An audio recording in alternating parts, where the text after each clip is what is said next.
All right, Steve, you ready? Sure, All sure. right. Well, as we were just saying, I know a lot of you already know Steve very well, but maybe there's a few people in this particular audience who don't. I've had this pleasure of introducing Steve just recently. He was uh, the recent Honored Educator Award winner for the Society for Photographic Education, the South Central chapter. And it was just about 2 weeks ago I introduced him there.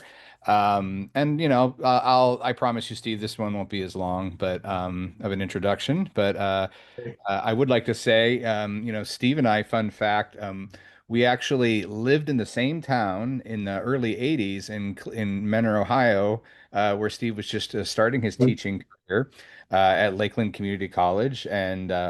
Well, I'll just say I was at a different point in my career then, but I was there as well. But I didn't actually meet. I'm gonna mute. I'm gonna mute everybody, by the way. So I apologize. But you'll get a chance to answer questions and ask questions. I'm sorry, you'll get a chance to ask questions after the meeting. Anyways, about I didn't meet Steve for another 30 years later. And at that point, he had been teaching at Odessa College for 30 years, and I think had gone on to teach there until about 2022. Is that right, Steve? Oh, I muted Steve. Steve, I muted you. I'm sorry. I didn't mean to do that. Um, Steve, can you unmute? Done, done. Cool. Okay, All right. Was it 2022 when you retired? that's right. Yeah. So in his time at Odessa College, he photographed everything from the industrial yards in the Permian Basin to the Lakota tribe in the Lakota sun dances in Lampasas, which it says a lot how much Steve was trusted to do so, as that is a ceremony that is not or was not photographed before. And I should mention, I didn't mention this at your last introduction, but wasn't it Steve that was Beckwith that introduced you to that That's particular right. organization That's right. and just the Indian spirituality in general?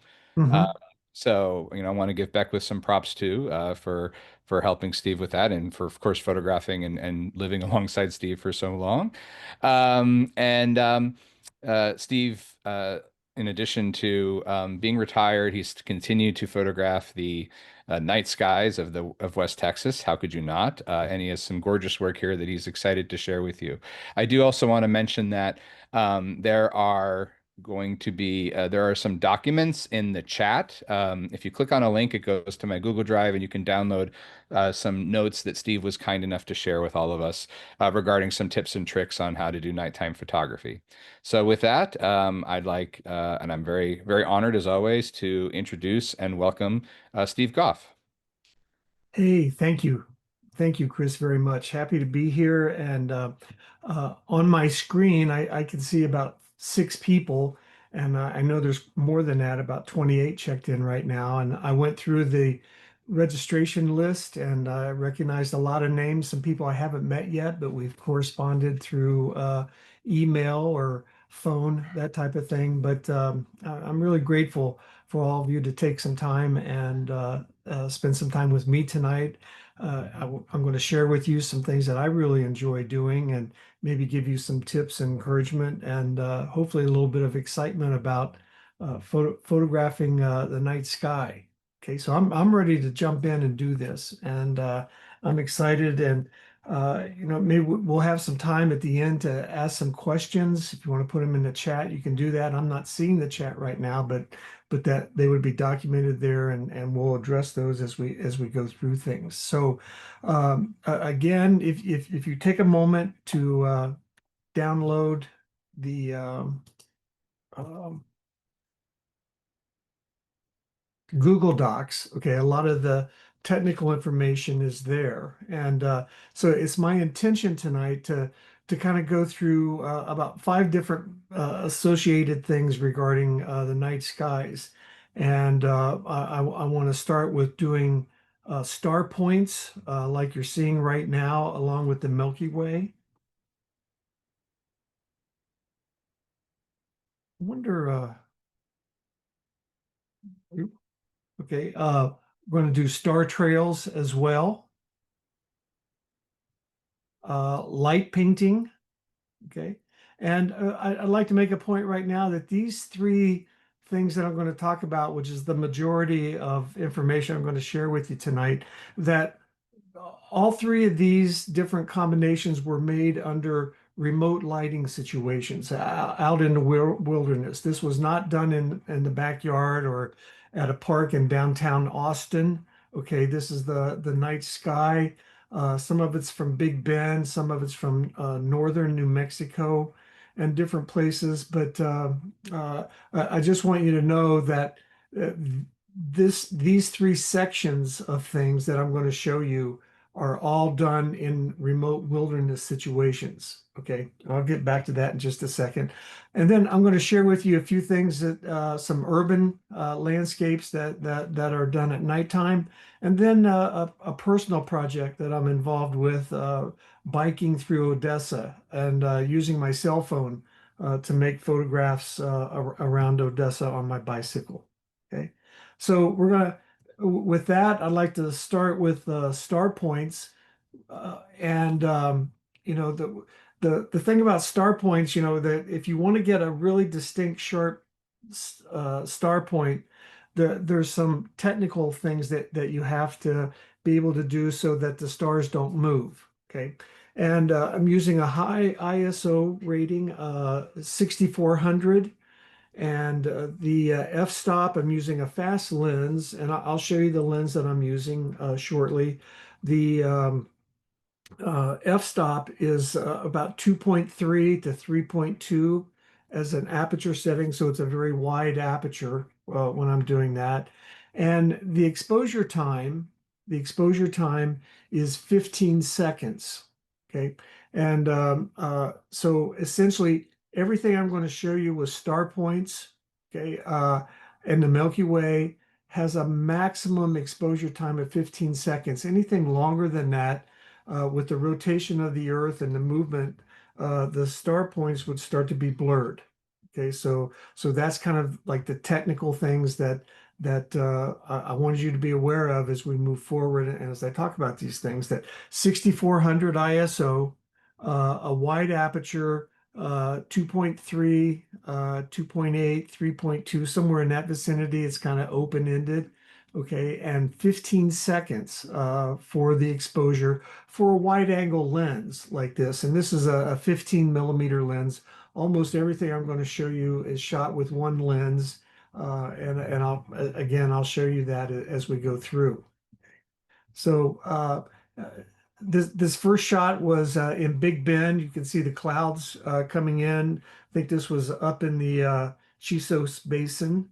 And this was at the McDonald Observatory down outside of Alpine and Fort Davis, and I got the Milky Way rising there.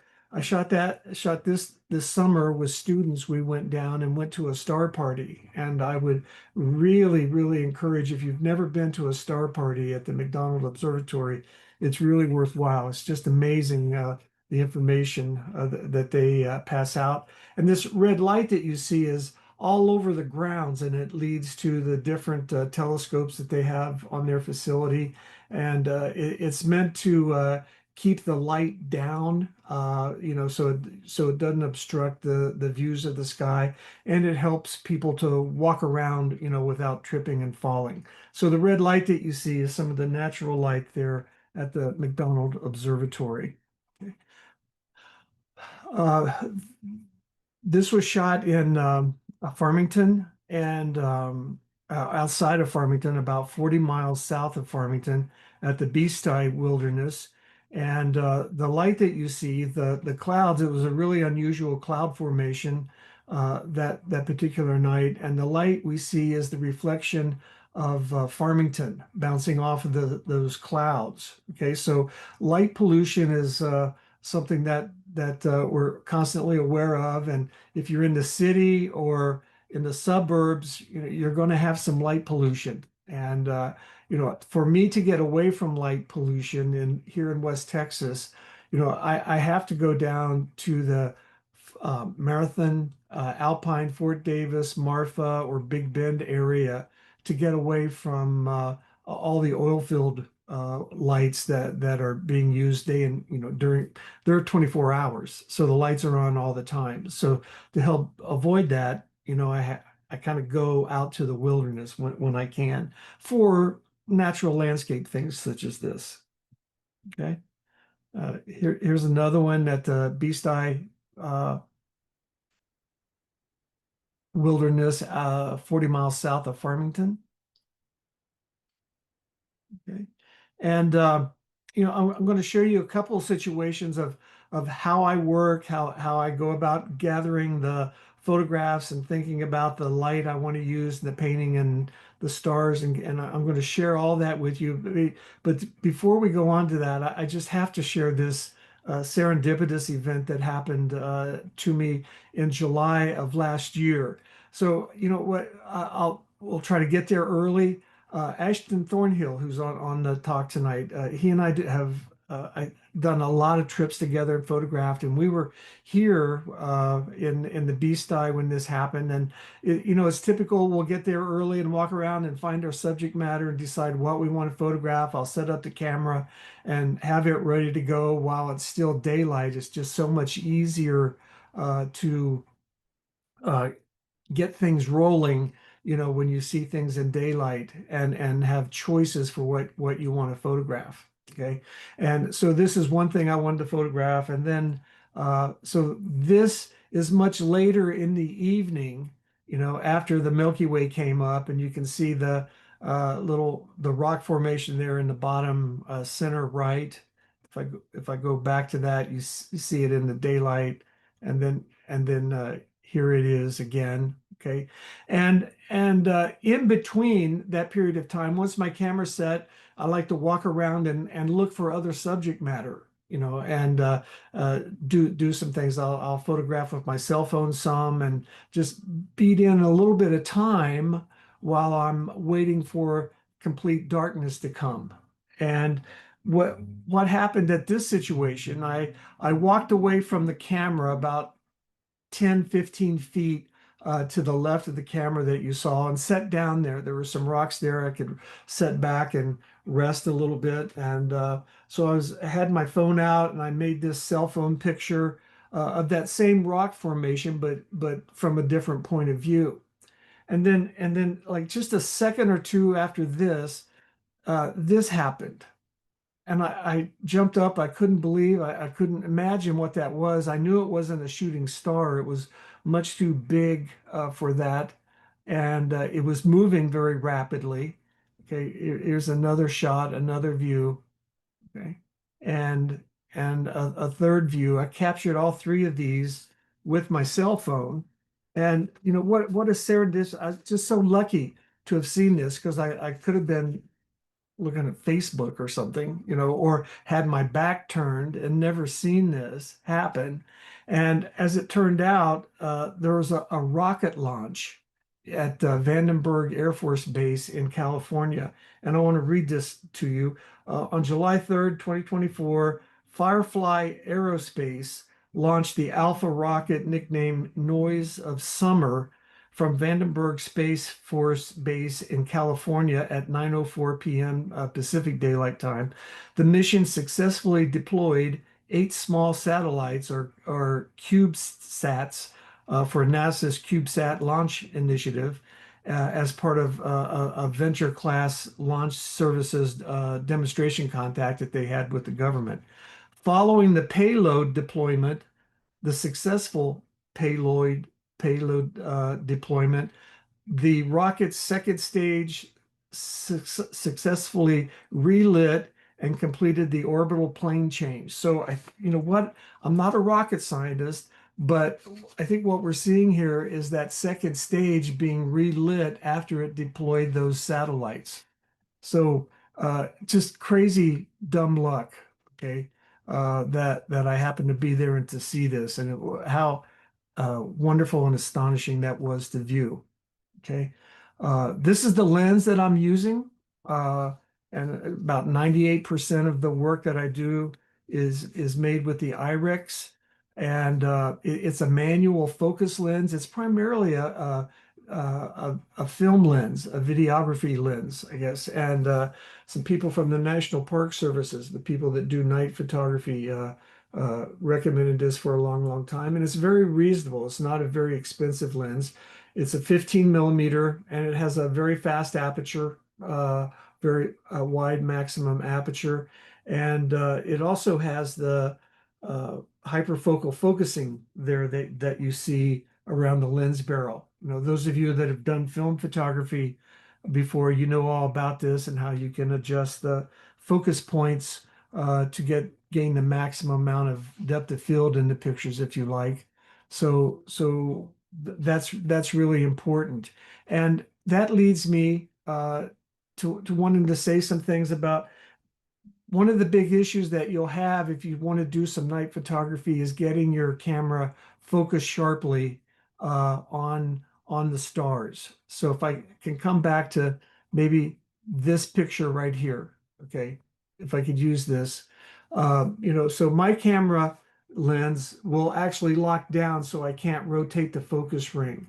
Now, a lot of people like to use the live view, and I would encourage this, if you're out in the dark, use live view, use the magnifier, find a bright star, and move your focus ring, switch it, of course, to manual, and move the focus ring until that star gets sharp, and then maybe use some tape to tape that down.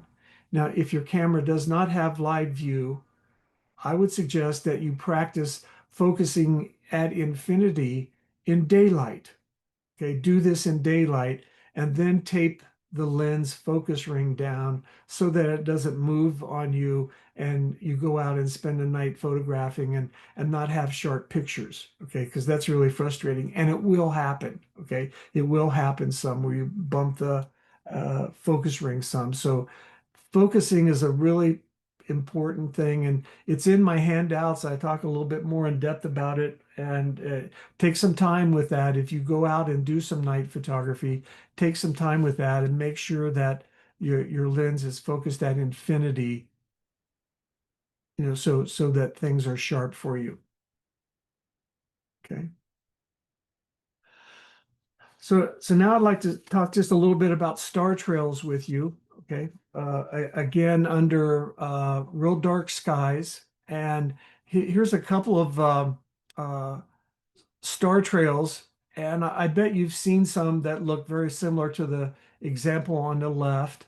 Okay. You've seen something like that, maybe not so much on the right-hand side.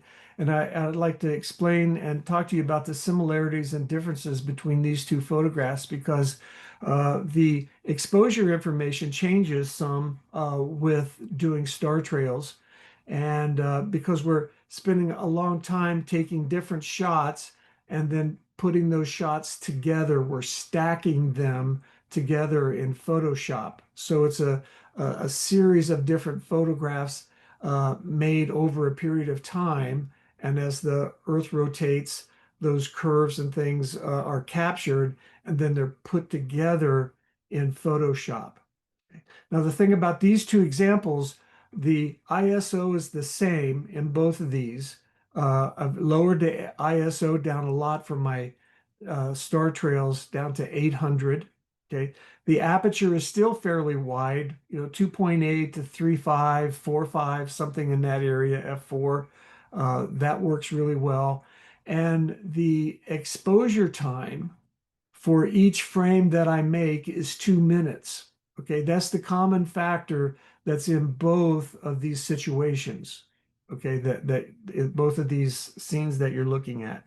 Now, and I want to talk a little bit. I'm going to bring these up individually and talk with you about why they look so different. Okay, here in just a second. Now, this shot was made under a full moon. Okay, and everything that I've shown you previously was made under a new moon. Okay, where there's no moonlight at all. Okay, just starlight, and it just makes the stars so much more visible. The Milky Way and other things. It's like really one of my favorite times to photograph. Although I like a full moonlight also, like this situation, because it lights the landscape. the nighttime photography or exposure stuff with the full moon is about 8 to 10 minutes, a low ISO of 100, okay, and f-stop of I think around 8. It's in your notes there, and I love seeing the shadows under the trees, the hills, that the grass and stuff, and those two objects are the McDonald Observatory outside of Fort Davis.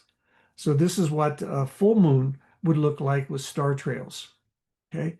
So this photograph of mule ears down in Big Bend, you can see it there in the bottom center left of the picture, um, uh, has those same exposure characteristics that I talked about earlier. There is a 2 minute exposure, uh, ISO 800, and the f-stop is around f4, 3.5 to 4 to 4.5. Okay. And I'm using an intervalometer to trigger the camera to make these exposures. Okay, and it does it automatically for me, so I don't have to watch a timing device and click on it to make the pictures. It does it automatically for me. I use a remote device that plugs into my camera. Many of the newer cameras, especially above consumer level cameras, already have an intervalometer already built into the camera, and you can access it from the functions of your camera.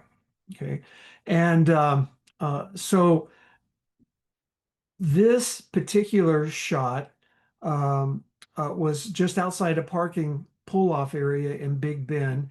And I set up the camera and I started photographing. And I actually went back to the car and took like a 2 hour nap. Okay. And let the camera just make the photos over and over and over again. And you might see down the lower left-hand corner at some point somebody pulled in the parking lot and their headlights illuminated the foreground there at the bottom left for me. And at first I was upset when I knew a car pulled in. Then after I saw the results, I said, "Oh, thank you. Thanks a lot for doing that for me. That's a nice little touch to the photograph." So anyway, in that 2 hour time period, let's see, I did 70 frames, okay, of the exact same shot at 2 minute intervals, okay. And if my math is right, okay, that amounted for 140 minutes, okay, and there's a 1 second interval between each 2 minute exposure, okay. So I think the interval or the time for this was 2 hours, 21 minutes, and 9 seconds. Okay, counting the intervals. So I had a good nap. Okay, during that period of time. This was like from 2 in the morning till 4, 4:30, something like that. So I got up and went back to the camera and shut it down and then brought it home and started the processing. And this particular view is a total of 70 frames stacked together and creating this streak, okay, across the sky. Right? Now, the previous picture that I showed you of the other stars, let me see, on the left-hand side, uh, intervalometer was used for this, but there were just a total of 16 frames made at this site. I just did 16. And that amounted to like 32, 33 minutes of total exposure time with a 1 second gap, a two minute exposure, okay, at to capture these. And then I put those together, and I'll explain this in just a minute exactly how that's done. And it's in your notes as well, okay. But I stacked these and made them visible to look like this from Lightroom into Photoshop and then bring it back into Lightroom. Okay. So this is pretty unusual. And I thought, well, I'm not sure, I've never seen anything quite like that. This is the exact same shot. So I went back into my Lightroom and I picked about 30 to 35 of those 70 frames that I shot over that 2 hour and 20 minute time period. And I restacked a smaller amount of photos. Okay, instead of 70, it was 30, 35 for this particular shot. And you can see that the star trails, the streaks, okay, are nowhere near as prevalent, okay, as they are when I stacked 70 pictures. So there's a lot of variables involved in star trails, and if you get into this and you play with it a lot, you'll see this and you'll have fun experimenting with different times, different exposure times and things. Let's see. There we go. There we go. I want to talk about this one just a moment. And this shot is made of the North Star there in the center of the circle.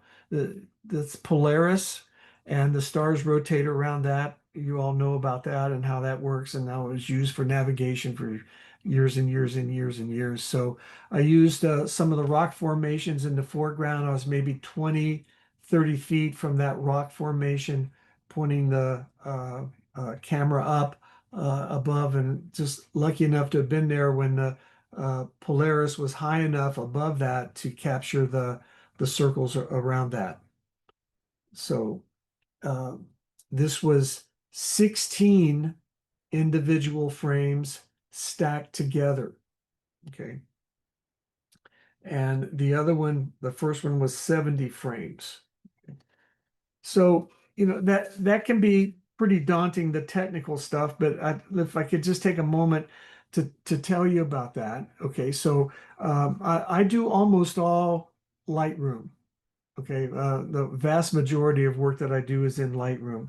So, I will pick one of these 16 frames that you see in this photograph, and I'll edit it to what I like, and then apply that edit to all 16. And some of my editing notes are included in the handouts. You'll see those. A little bit of sharpening, clarity. Color balance, things like that. So I get something I like, then I apply it to all of them. And then I move from Lightroom to photo edit in Photoshop in layers. Okay, so that each one of these 16 frames that I made and have been working on in Lightroom are now layers in Photoshop. Okay, and then I highlight all 16 layers and go to the blending mode and change from normal or standard to lighten. And that brings all the star trails together when you click on the lighten mode. This is how stacking works. Okay? And that's what you're seeing in this situation. And then I'll close out and bring the photograph back in, the completed photograph like this, back into Lightroom, and do any last little bit of editing at this point. Okay, that's how that works. This is the intervalometer that I was talking about. Again, many of the newer cameras had this built in, and I can program the exposures for the shots. I could delay the start for an hour or two if I wanted to, and run to town to get something, and the camera would start all by itself. I usually don't use the self timer for a delayed start, but the long exposure is 2 minutes, like I've been mentioning. And then the interval, the little black bar that you see directly underneath the long, is the categories, okay, the setup, if you will, and I can program the different things under the different settings there. So after I'm finished and set the long exposure for 2 minutes, I move it over underneath interval, and I dial in 1 second interval and set that, and then move it over and decide how many frames I want to make. In this situation, I had 51 set, and that's how I work. And then I'll just come out and start the intervalometer, and the camera will take over and do all the exposures for me. Okay. Light painting. Okay, so light painting uses a lot of the exact same exposure elements that are in star trails. Okay, And here are some of the devices that I use when I go out into the field. The three are really small lights. I don't need anything really very powerful to do light painting because the ISO is so high. Okay, and it doesn't take long to paint something, that's 15, 20, 25 feet away from the camera and where I might be positioned off to the side a little bit. So it doesn't take a whole lot of time to illuminate that. So these are not really bright lights by any means. They're very small and compact and easy to carry. The larger light that you see is the light that I use to make different colors. Okay. And it's a really beautiful light. It's compact. It fits. It's just a little bit bigger than a cell phone. And this is the back side of it. And I can change the intensity of the blue light that you see in this situation. I can go to daylight. I can go to tungsten. I can dial in, this is almost an infinite number of different lighting combinations that I might want to use when I'm out in the field and wanting to paint some of the rock formations when I'm working. And I can also control the output of light, the intensity of the light. Notice there above the big red power button, it's set at 46% for this illustration. And when I'm out in the field working and lighting some things, it's usually about 2%. Okay, it's a really low light. Okay, that I'm painting with when I go out and do the work. Okay, so this was in Big Bend. This was maybe one of the first really big successful pictures that I made from a workshop. And the light was the small little light on the right that you saw. And I'm just standing outside of the picture area on the left-hand side. And I'm actually the light is actually being pointed at the palm of the hand and being bounced back into that giant boulder. Okay. And the exposure time, the camera was on for 15 seconds, and the exposure time for this was somewhere around 4 to 5 seconds. And then the light, we turn the light off or move it away and get it out of the picture. So I'm not adding light during the entire 15 seconds. It's usually a very small fraction of time that the light is added to the picture. Okay.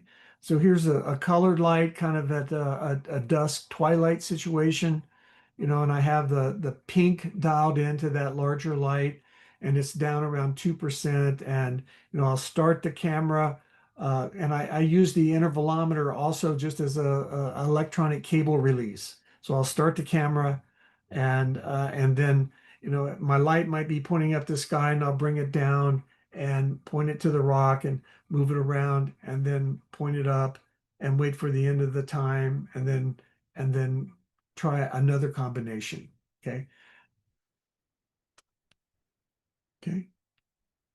Painting the light here, uh, the foreground with the orangey red light and the mountain in the background with the Milky Way.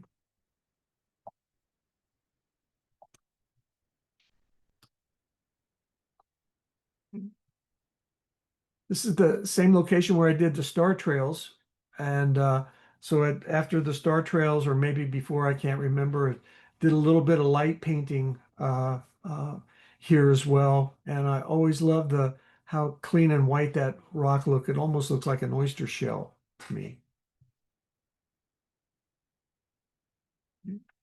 This one I'm actually using two different lights. So walk around and set up a light behind this hoodoo, this small hoodoo in the foreground and point the light back there. And I'll come back and do a test exposure and see, is the light too bright? And I have to make adjustments, and there might be 5 or 6 trips, to get that figured out. And then once that's figured out, then I'm painting light on the rock in the foreground. Okay, so there's two different light sources in this picture. And this is fairly typical. Again, getting there early and making a decision on what my subject's going to be in daylight, getting the camera set up and leveled and everything. And then I'll spend some time walking around and looking for other subject matter or doing some things with my cell phone. Here, this is a cell phone shot, and I have a cell phone in one hand and the colored light in the other hand. So I'm doing this picture and the same picture with pink. So I'll try a variety of different colors on any one subject and then try some variations on the point of view, closer, further away, that type of thing. Maybe take the colored light off and just use some white light to illuminate and separate some of the rock formations. Like in this picture, the sky sure was beautiful that evening. Okay. The moon and Mars. That might be Jupiter, but I think that's Mars. Okay. And then here we're back to the camera and not quite total darkness yet. And then then wait a little bit and try this shot. And you can see that there are some clouds in the sky. Okay, blocking some of the stars in this one, and a little bit of light is being added to the hoodoo in the center. A little more light in this situation. Okay. Oops, this happens all the time. Okay. This would not be a keeper, but I wanted to put this in and just show you that, there may have been 30 to 40 photographs made without the camera moving. Okay. Trying various lighting situations. Okay. So I thought I wanted to see what some light behind the hoodoo might look like. So I did that and moved it off to the side a little bit, and then the Milky Way started to come up, and the clouds went away. So some interesting things are starting to happen at this point. Okay, and then I began. I'm happy with the light in the background, so I start painting the foreground. Okay, again with light and without light. you know, and then a little less light, adding some blue light, okay, this type of thing. So, you know, these 6 or 8, okay, are just a few of the examples I pulled from this one location, where I probably shot 30 or 40 different pictures, okay. And uh, Ashton and I were talking the other night, and I wanted to be sure to tell all of you that it's not unusual, that we would go out and spend like 6 hours, from or 8 hours out in the field, from early twilight, through darkness and photographing and maybe have just 2 photographs, okay, that we've experimented with and played with and waited till maybe the uh, uh, Milky Way got into a certain point, or moving the lights and trying different colors of lights. So there's just a variety of things to try and play with to come away and get a successful picture. I always kind of thought this was my favorite of the two, or of all of them. It's the ones that I like most. Okay. And I wanted to talk a little bit about the apps that I use. Photo Pills is like the app to use. Okay, the Night Sky is another one, and I have a moon app that I use quite a bit also. The Night Sky helps me find different stars in the sky and gives me some basic information. The moon is very, very detailed. It tells me all through the waxing and waning stages that the moon goes through, and I use that a lot to kind of decide like when do I want to make a trip, because I my first preference is almost always new moon, okay, when there is no light, so that the stars are most bright. That's just a personal favorite. Okay. But this photo pills is just like magic. It's just incredible. And if there's that much to know about photo pills, I probably know that much about it. It's really in depth. It's really incredible. And you can see here that it tells you the sunrise, sunset, when the golden hour, the blue hour, the astronomical hour might be, when the moon sets, when the moon rises. Okay. And then that second section there about the galactic center visibility, that's always kind of a key to know when on this date and what time, will the Milky Way be visible. Okay, so that's really, really very helpful. Okay, so it's a great app, and it's like $10, which is really expensive for apps, but I think it's worth it, and it's something that will last you a lifetime. So these are some of the uh, detailed areas that the Photo Pills app covers: the information about the moon, the sun, exposure, depth of field, how to use different focal lengths lenses to calculate the exposure times to make the stars uh, star points. Because different lenses might require different times. As I mentioned, that 15 seconds was kind of like what I like to use because I use a really wide a wide telephoto, or I'm sorry, a really wide lens. Okay. And 15 seconds works for that. But if I was using a 300 millimeter lens, the time would be completely different to make star points. Okay. So, depth of field table. The one that's most incredible is that night AR down there. And when I punch the night AR, it comes up on the screen on my phone, and it looks like this. And I can, with my finger, move the time segments around, like from 6 p.m. to 8 p.m. to 10 and so on. And I can see, and it'll show the Milky Way moving across the sky. So as I'm looking at subject matter, for my photographs, I'll pull out the phone and go to Photo Pills and see now where exactly is the Milky Way going to be. Okay. And it's just so handy, and it tells me what time is going to happen too, because the Milky Way will rise and then set. It's not out all night long. What in the previous slide, I think it was showing that the galactic center, which is the most dense part of the Milky Way, was only viewable for about 2.5 hours on that night. Okay.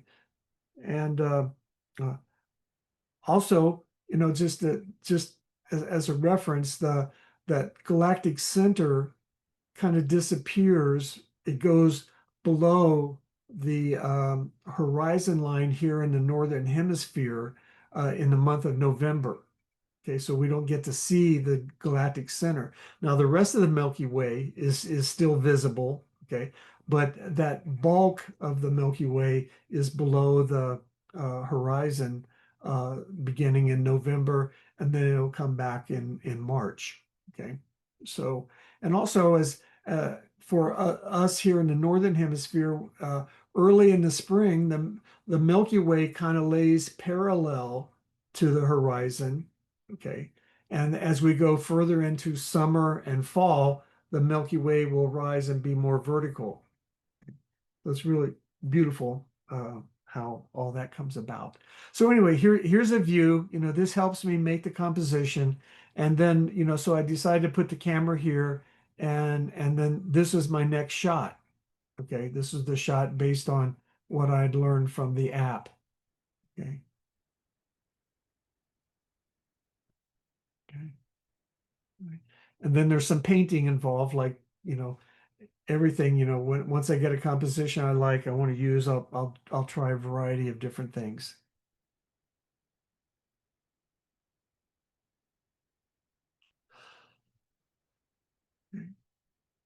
And here's another combination, and Ashton was helping me with this. He's on the other side of this front hoodoo, if you will, and he's illuminating the rock on the back right side. So we're talking to one another. It was not that great a distance. Let's say I need more light, okay, or less light, and change it. Then I'd start painting in the foreground, and you know, and then he might change the color in the background for me. and I changed the foreground color. And, I got a lot of good help that way. And things move really fast when you got help to do that. Okay.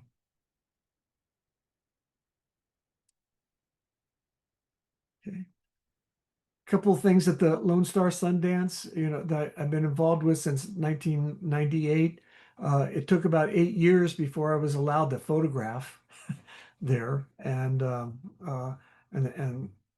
that's fine. I've had a great time, but I'm really really grateful I get to photograph some.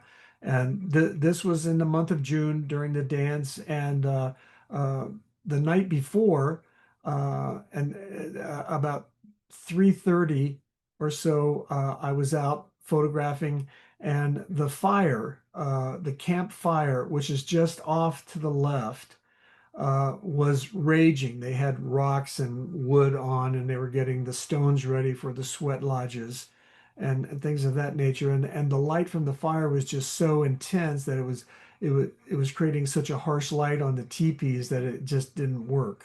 Okay. I thought the Milky Way was beautiful. And even with a little bit of light pollution that you see on the horizon on the left-hand side, that's actually Austin lights, okay, that you see there on the horizon. Um, so I talked to the people that worked the fire and said, hey, I'd like to come back and photograph a little bit before you put the rocks on and add the wood and start the big fire. When does that happen? So they told me, and I got there early. And so the light from the fire is just embers, okay, and it created this really soft, beautiful light falling across the teepees. Really grateful for this shot. I really love this.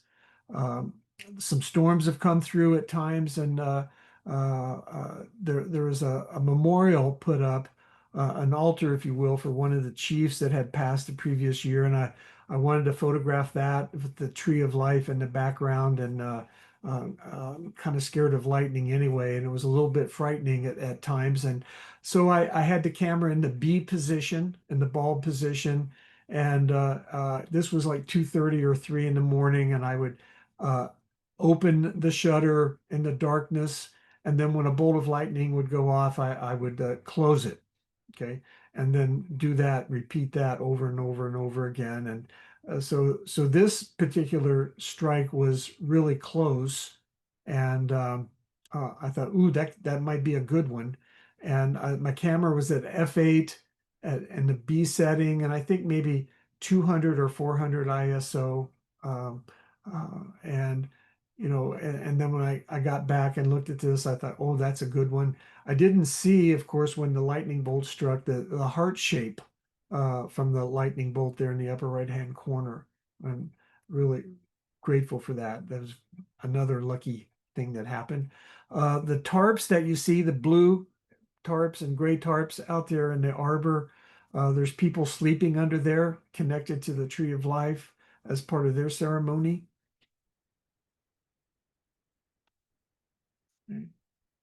And this was for several years prior to the TPs with the orange light, and it was under a full moon as photographing, and the clouds were moving pretty rapidly that evening. It was really beautiful, and so got this shot, and the embers that you see on the fire in the left-hand side here is very similar to what was the light that was created on the teepees in the first shot I showed you. Okay. Okay. So let's see how we doing on time. Okay, good. Okay. I want to show you some urban things I've done around Odessa and a few other little places. The exposures here, there's a whole lot more light uh, uh, in street lights, and I like to try to blend when I can ambient light with building light and street lights and car lights and things of that nature. Um, uh, that's a lot of fun for me. This is a new building on our campus, and I got a waning moon there. I can't if you can see it above the lights that go down the sidewalk there. And uh, another time when we were photographing some lightning and the rain came and it was springtime and a lot of colorful stuff happening. Okay. This is the Spire. It's a public arts piece here in Odessa. Really proud of that. It used to be old cloth world sign in a shopping center, and an artist came from Philadelphia and did the colored inner piece there, and it changes color constantly. It's a really beautiful public art piece here in Odessa. Uh, I always kind of thought that the Pinky's Liquor sign there, the neon, probably should be a public art sign as well. That's really beautiful. Our Ector Theater still active.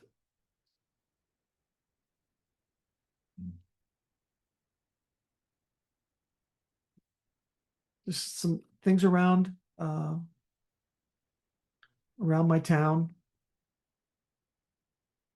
And last year, maybe just a little bit more than a year, I started photographing from my bike. I'm going to do a series of personal project uh, around town. This is on campus. I live pretty close to campus, and everything on the bike is done with the cell phone. Um, and I'm pretty good about the night mode. I'm going to talk a little bit about the night mode with the cell phone camera here in just a minute, but I've started carrying a monopod with me when I go out on my bike so I can be sure to hold the camera really steady. There's a 3 second exposure. That's kind of the basis for the night mode on an iPhone. And I just want to make sure sometimes I don't have anything to brace myself with. So I've been using a monopod with a clamp that will hold the camera or the uh, uh, cell phone steady. So I like riding around neighborhoods downtown. Uh, I can get a much, it's just a little more intimate, riding through and see the neighborhoods than driving through in a car. Okay, I love the feel of it. Stop to visit with people. Some people are interested in knowing what I'm doing, others don't care a bit, but it's a lot of fun for me. It's something I really enjoy doing. I want to continue doing this, and plus I get a little exercise. You know, I don't know what it is, but my bike seems to find Southern made donuts every time I go out in the morning. Goes by and gets a chocolate or a lemon filled donut.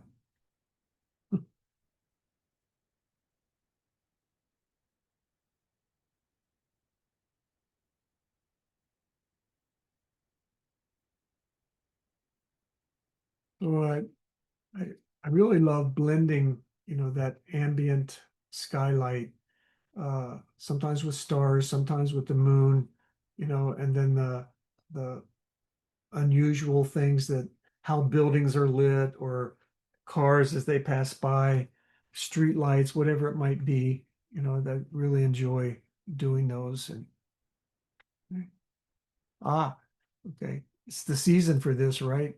This was a morning shot where the clouds were just so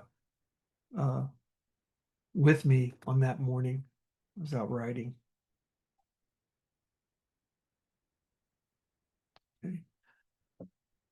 So here's an example of using the night mode. Now on an Android phone, it's called Nightlife, and let's see, uh,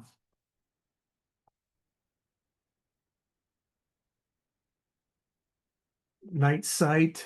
There's another term, um, Eye Comfort Shield, Blue Light Filter are all on Androids, and they do something very, very similar to this. So the night mode on an iPhone is that icon at the top. It's the second one from the left. I think the first one is the flash, and then the night mode is the second one, and you can turn it on or off. It will only come on in low light situations. So if you're in a bright room or during daylight, night mode will not come on at all. Okay. So the example on the left is no night mode. Okay. And then the example I have on the right is with night mode, and there's a 3 second exposure that happens, which is kind of the standard default uh, setting. And so what an incredible difference, right? Between those two shots. Um, Now I have an older iPhone. I'm working on a 13 right now, and there are ways you see the caret there just to the right of the 3 second yellow tab. If you turn that down, it is possible to change the amount of exposure that is given up to 10 seconds, okay, on the iPhone. And I haven't had a whole lot of luck, and I don't know if it's because I have an older phone and or what, but I, I I don't see a whole lot of difference in my shots between 3 seconds and 10 seconds. Okay, and another thing, I don't the night mode works best when I'm at the normal lens, not the wide angle, not the telephoto, but the normal lens. It works great. And if I put it on the wide angle, I usually don't get any kind of extended exposure time. Uh, so that's one of the things that I like about the iPhone. It's just amazing how much light it picks up in low light situations.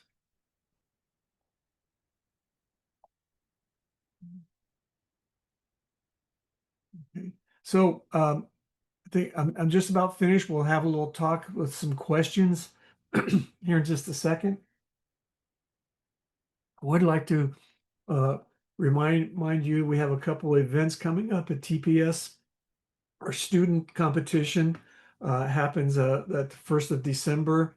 So if you're a student or you know some students, we'd like to encourage them to apply for our online competition. And also our TPS International Show is right around the corner, happening. The deadline for entries is the 6th of November, and Barbara Bosworth from the East Coast and Emily Schieffer are going to be the jurors for those competitions. So I'd like for you all to think about that, go through your files, get some pictures ready, and enter our contest. Okay. So let me see if I can stop the share. Okay.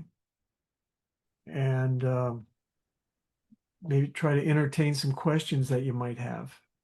Thank you, Steve. I do want to remind everybody that you're all still on mute. So if you want to ask a question, just unmute yourself and you can do that. Um, Maybe while you're thinking about a question, I would like to say just a couple of things about safety. If you're out, the especially in the wilderness, I think it'd be really, really smart to go with another individual, go out with a group of people to photograph. It's just so much safer that way. Make sure that your phone is working, that you have batteries charged for your phone, and also know how to use the SOS on the phone. And if you go into really remote places, having a GPS to help you get back to the car or drop a pin on your phone, those things are really important as well. Okay, so take care of yourself. That probably applies at least the first about being with other people for any urban shooting that you do. Okay, as opposed to rural wilderness type of things as well. Just go with a friend, okay, when you do that. I've got a question, Steve. Sure. Do you always ride a girl's bike? It's a uni bike. Oh, Okay. okay. Yeah. Excuse me. It's like Yeah. a restroom in New York. It's very comfortable. Yes. Very comfortable. Easy on and off. Yes, exactly. Exactly. That was beautiful. Your work's great. Really enjoy it. Thank you. Thank you. Next. Julie, I see you, or Joel, or, oh, That's yes. my husband, Oh, but yeah, okay, yes. I'm Hi, Karen. hi, Hi. yes, Karen. We've Yeah, communicated quite a bit over the years. yeah, Um, nice to meet you. Beautiful, beautiful, beautiful work. Very exciting. Gave me the chills. Great. When things are important to me, I tend to get the chills. Um, so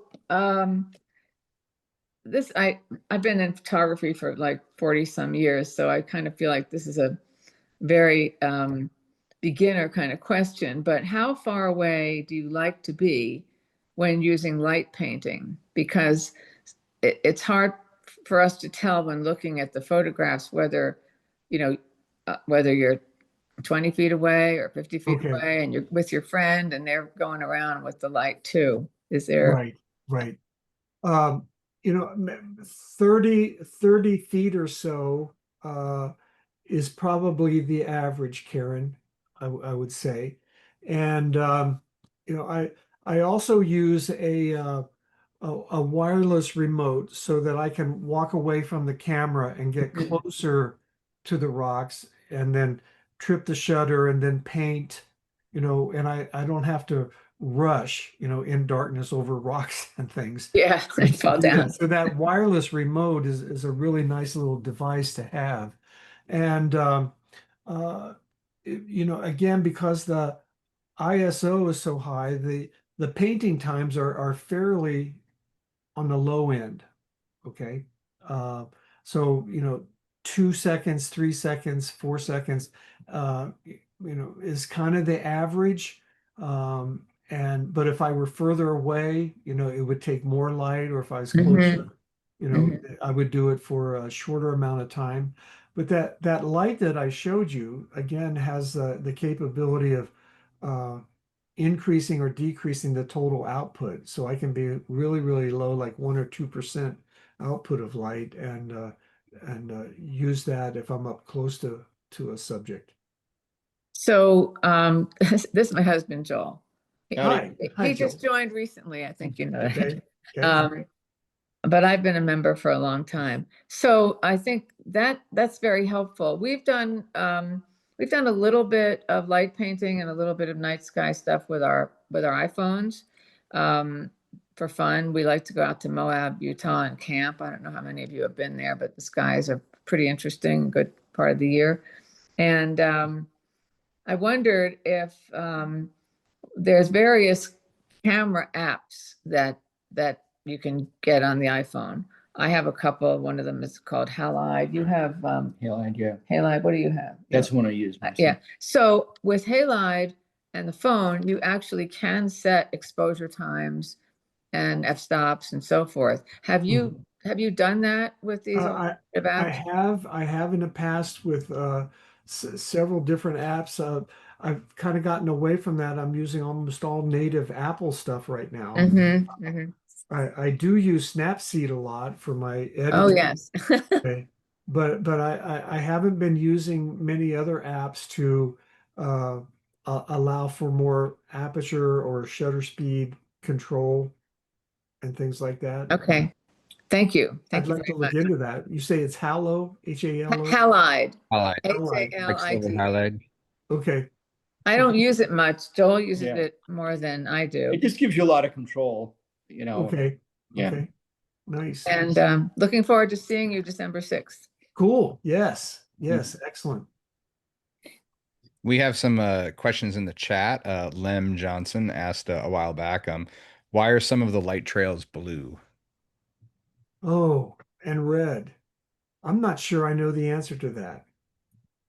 Do you think it could be like chromatic aberration, or That could it could be be. white balance? I was wondering that too. Yeah. Or the birth or death of a star, maybe. I don't know. Yeah. I will look that, Lim, I will look that up and we'll get back to you. Okay. I have another question. Because of the high ISO you use for star photography, do you use any noise reduction? This is by Kent Crew. Yes, I do use a little bit, not a lot, and uh, just a little bit of sharpening and a little bit of noise reduction in Lightroom. Ricky Sanders offered his the stars are different colors, red, blue, and yellow, which yeah, it probably could just be the temperature of the Stars stars. are a different color. Yeah, Okay. Okay.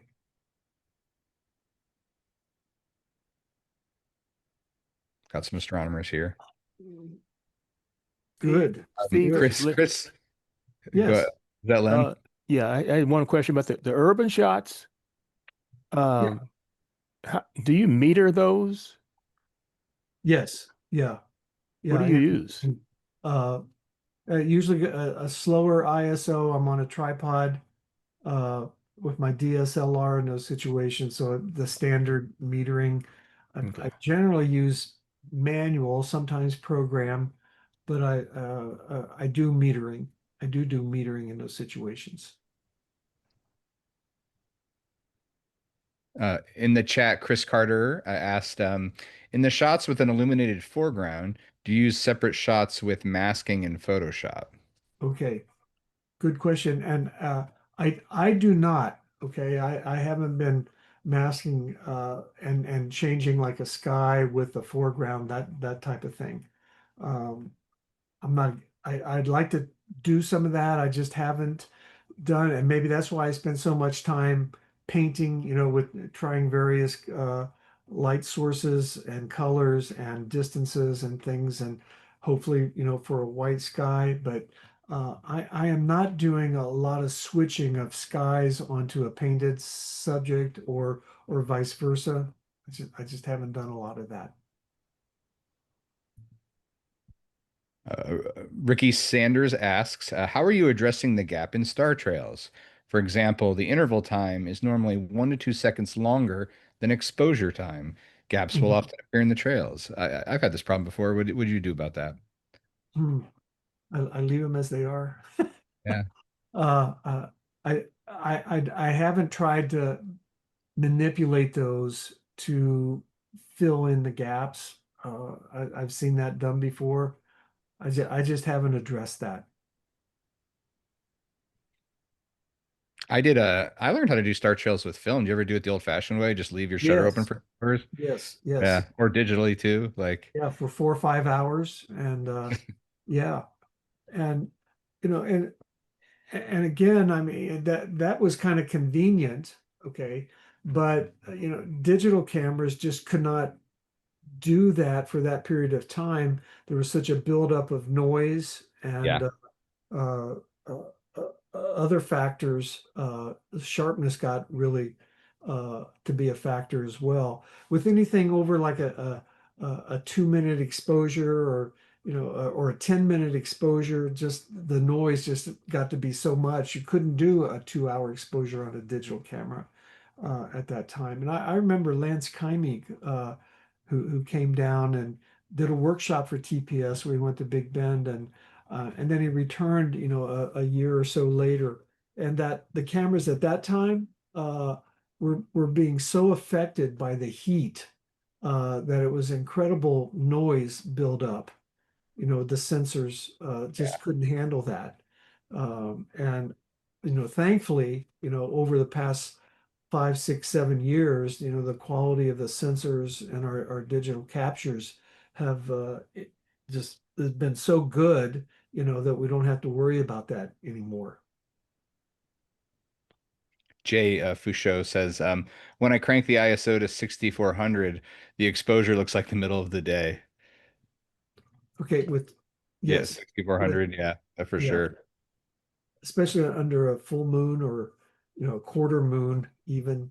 Yeah, and that can be interesting. That sure can be interesting. I love that shot of Yeah. uh, the Fort Davis area with the McDonald Observatory in the background. Carol asks, have you tried using a platypod with your iPhone? I'm thinking about trying one. Have heard they were good. Might be good for the bike.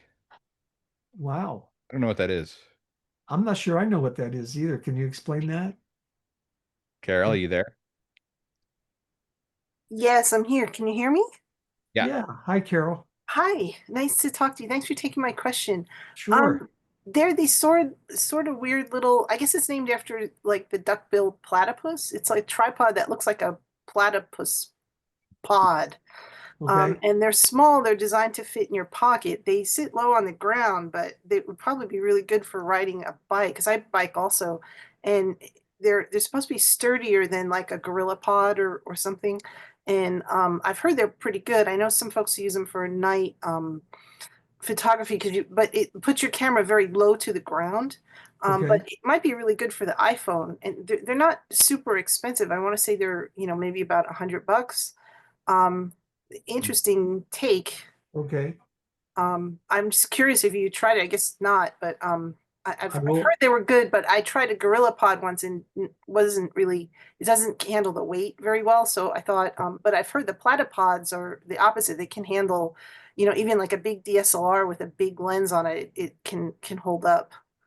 Excellent. Okay, I'm going to look into that. I can share a link. I think. Let me see. So if you see Okay. one, you'll realize why they call it a platypod. It's a kind of a funny looking thing. Okay. Okay. Great. Great.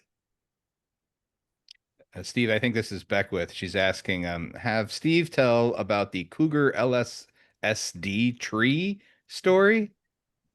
Is that it's typed out Lone Star LSSD? Sundance. Yeah. Okay, not LSD. Okay, good. Okay. I wanted to hear that story, but Okay. Okay. the Yeah. So LSSD tree story. it's tied to that film camera exposure that I was telling you about for 4 or 5 hours, and it was star trails around the Tree of Life at the Sundance, and it was before I had digital cameras, and it was not during the Sundance, but it was afterwards, and I wanted to photograph the star trails in black and white on film, and so I went down and I was by myself, and there was nobody else on the land at that time. And there had been some reports about cougars being spotted in the area. And I was really uptight about it, I guess, so to say. And I wanted to sleep out under the stars, but I was afraid to do that. And I ended up spending half my time in the car and half the time out stretching my legs, during those 4 to 5 hours that I was making the black and white photo. So it's scary, I'm Wait, there's you no ever real seen any- cougar? glad I didn't get attacked by a cougar. Yeah. Have you ever been approached by wildlife in one of these night shots? No, thank God. And Yeah. been really blessed. Snakes, no snakes, Really? no wildlife, um, nothing like that. Can't believe it. I just saw like a group of raccoons out my front door, and I live in Fort Worth. You've never seen any coyotes or anything out there? That's Yeah. interesting. One thing I would strongly suggest. I went to Big Bend by myself, which I'm not allowed to do anymore, and I was walking and carrying my camera with the camera on the tripod over my shoulder. Okay, and I tripped, and I broke the lens, and I was all bloody, and just thankful that I wasn't hurt more. Okay. And so when you're walking, I would say don't carry your tripod and the camera on your shoulder while you're walking. Just don't do that. Put the camera around your neck or put it in a bag and over your shoulder. Maybe carry the tripod in your hands, because if you start to fall, your hands are going to try to catch you. Okay. So be careful, when you're doing that. Headlamps are great. I like using headlamps, especially when I'm walking, to a site or something of that nature. So just be really, really careful. Okay. Another reason for having somebody with you. Have you met any interesting people out there at night? Um, There was a group from Dallas and Fort Worth at that same site in Big Bend when I was alone, and they were there ahead of me, and we got to visit and talk a little bit, and they were excited, and we photographed a little bit together, and they were hungry and they wanted to run off, and I ended up staying longer, and so that's the most interesting group of people that I've run into. usually, you know, Ashton and I have been to the Beesti Wilderness, which is about 40 miles south of Farmington. There's another place called the Ashishepa. I'm probably not pronouncing that right. It's all part of the Navajo land there, and those two are probably 20 miles apart from one another, maybe. And we we rarely ever see people when we're out photographing. Mhm. Rarely run into anybody. Well, it's the middle of nowhere. Yeah, it is. It is. Yeah. So anybody? Well, if you ever need any people to come with you on your next trip, I think all of Yeah. us would like to Okay. come Yeah. along. So let us know when you're going to do a big trip down south or Another big west. adventure. Yes. Yeah, yeah. Yeah. Are there any other questions? You're getting a lot, Steve. I hope you check the notes because you're getting a lot of props for your talk. Everybody Oh, seemed to great. Great. really enjoy it. Nobody's throwing the proverbial tomato at you, so that's Great. good. Great. I Um, I wanted to say one more thing. Joel and Karen and Michael Bonsbach is on the call as well. And, Beckwith and I and the other three, we have some work in the uh, members only show in Abilene, and December 6th is the reception, the closing reception. yes. So Karen and Joel look forward to meeting you finally after these years of conversing through email and different things. It'll be nice to see you. And if anybody else is in the vicinity, come on down, okay? And you'll see a great show, and should be a lot of fun to be there. Yeah, that show opened today, actually. That's Uh, right, it did. yeah. So Well, I it'll think Ashton, I'm not sure. Ashton might be in that show as well. might be. Yeah, I don't remember. Okay. But yeah, that's open till the 6th, and yeah, we'll have a great closing reception. We'll all be Yeah. there. Hopefully, all of us. I will. Steve will. Yes, Okay. we'll be there. We'll be there for sure. Can So you I hear want to me? thank everybody, and Steve? I'm I think Ashton. easily accessible through email. So if you have some questions, uh, that you think about later, you want to visit with me about, I'd love to chat with you about it. Okay, so feel free to contact me, and I'd be happy to visit with you about some ideas and equipment and things. So please feel free to contact me if you have any questions. And I'm so excited. Last number I saw was 28 or something like that of people that set in on our TPS Talks. I'm really grateful. Thank you for taking time to do this. We uh, are we want to do more for our members, okay, like this. And if you have any suggestions, any ideas of things that you would like to see TPS do, in addition to our exhibitions and things, please feel free and contact Chris or myself or any of the board members, so that we can help our members. Okay. It's a beautiful community. I love it. And we want to do all we can to help you and to share things. So don't hesitate to help give us some ideas of things that we can do for you. Okay.